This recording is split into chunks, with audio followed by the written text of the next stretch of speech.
Bonjour à tous. Aujourd'hui, nous allons explorer ensemble comment la discipline positive peut transformer le coucher de nos enfants en un havre de paix et de bien-être.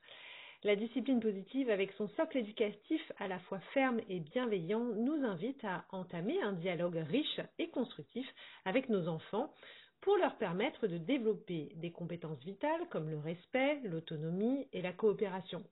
Mais comment ce principe peut-il s'appliquer au sommeil et ce pilier qui est fondamental pour l'épanouissement de nos enfants et pour leur santé?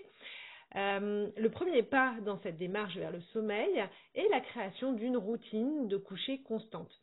Une telle routine, loin d'être rigide, est en fait une suite d'activités apaisantes, prévisibles, qui aident l'enfant à se préparer mentalement et physiquement au moment du coucher et au sommeil.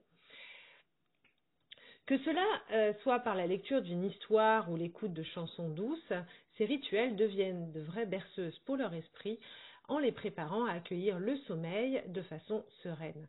Mais comment est-ce qu'on peut renforcer ce rituel? Eh bien, en les impliquant activement dans ce processus. Discuter ensemble, découvrir ce qui les apaise vraiment avant de les plonger dans les bras de Morphée.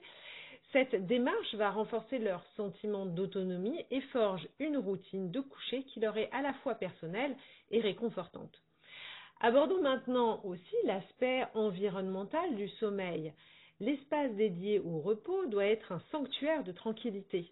La chambre calme, tempérée, accueillante, ouverte aux rêves et fermée aux distractions. Donc organiser cet espace de sérénité pour inviter naturellement au repos et au sommeil.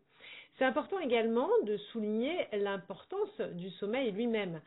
Parler du sommeil, c'est ouvrir une discussion sur cette ressource inestimable qui nourrit leur croissance, alimente leur imagination et soigne leur cœur et leur esprit.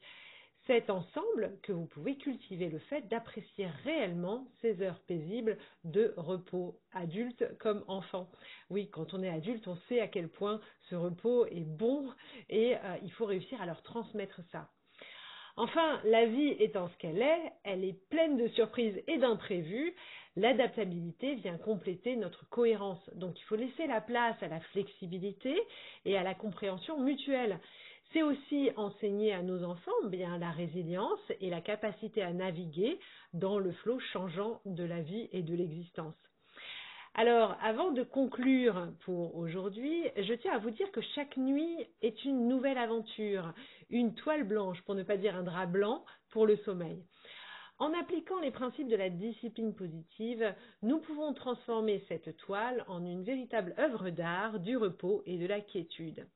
Alors, si ces quelques pépites de sérénité ont résonné pour vous, eh bien, je vous invite à nous rejoindre dans nos ateliers de discipline positive où nous explorons plus en profondeur ces thèmes, et puis bien plus encore, armés de bienveillance, de fermeté et d'un désir inébranlable d'enrichir nos vies familiales.